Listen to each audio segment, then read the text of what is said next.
সোনাপুরে বিজেপির চিন্তন বৈঠক। মে ফেয়ার রিসর্টে দুদিনব্যাপী বৈঠক। বৈঠকে বিধানসভা নির্বাচনের রণকৌশল নিয়ে আলোচনা।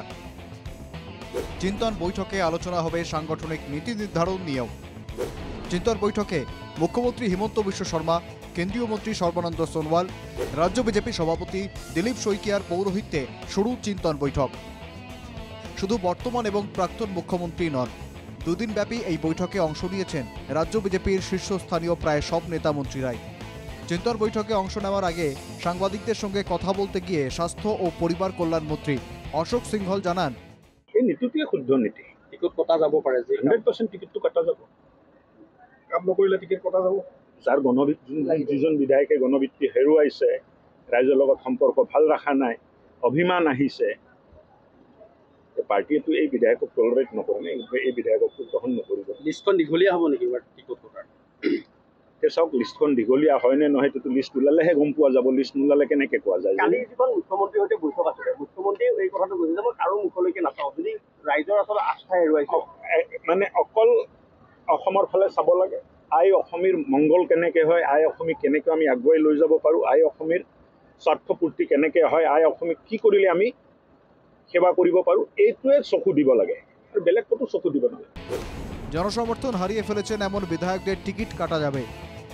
তোপের মুখে থাকবেন অত্যধিক অভিমান করা মন্ত্রী বিধায়করাও।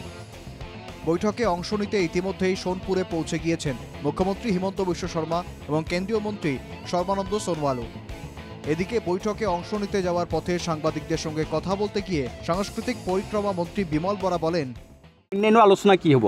ভাৰতীয় জনতা পাৰ্টি অসম তথা দেশবাসীৰ কাৰণে অতি দায়বদ্ধতাৰে কাম কৰে।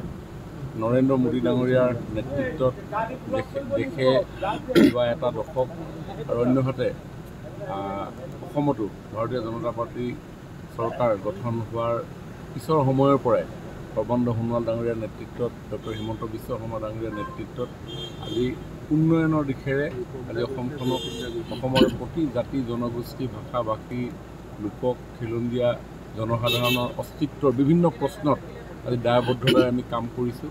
আৰু আগন্তুক দিনত আমি কেনেধৰণেৰে আমাৰ এই সমাজখনক আৰু শক্তিশালী ৰূপত আগুৱাই লৈ যোৱাৰ ক্ষেত্ৰত কি নীতি, কি চিন্তাৰে আমি আগুৱাই যাম, তাৰ কাৰণে আজি ভাৰতীয় জনতা পাৰ্টি এটা উচ্চস্তৰীয় বৈঠক ইয়াতে অনুষ্ঠিত হ'ব। তাৰ কাৰণে আমি সকলো এইটো নিৰ্বাচনৰ এটা ধাৰাবাহিকতা, আৰু দলে, শীৰ্ষ নেতৃত্বই নিশ্চিতভাৱে আমাৰ দলটোক পুনৰ ৰাইজৰ সেৱাৰ কাৰণে চৰকাৰত অংশগ্ৰহণ কৰাৰ নিমিত্তে কিছু ৰদ বদল ডেফিনেটলি কৰে, আমি দেখি আহিছোঁ। গতিকে ইয়াত কোনো অস্বাভাৱিকতা নাই।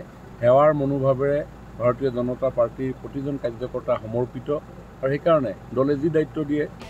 দুদিনেৰ এই চিন্তন বৈঠকে নিয়ে ৰাজ্যসভাৰ সাংসদ ৰামেশ্বৰম তেলি জানান, নিশ্চয় ২৬ত ইলেকশ্যন আছে আৰু আমি ২৬ত চৰকাৰ কৰিব লাগিব।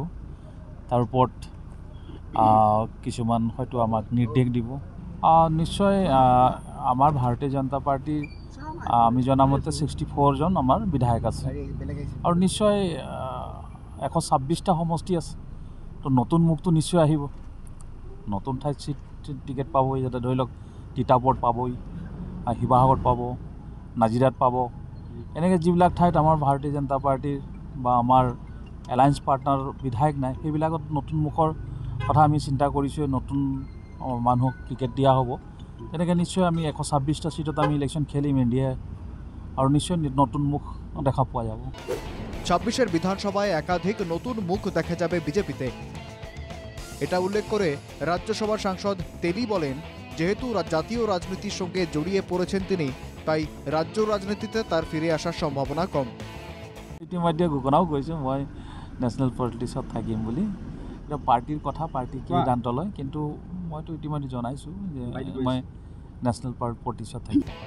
সব মিলিয়ে দুদিনের এই চিন্তন বৈঠকেই বিজেপি যে ২৬-এর বিধানসভা পুরো রণনীতি তৈরি করবে এটা নিশ্চিত। চূড়ান্ত হয়ে যাবে দলীয় প্রার্থী তালিকার খসড়াও। Bureau report, NKTV Bangla.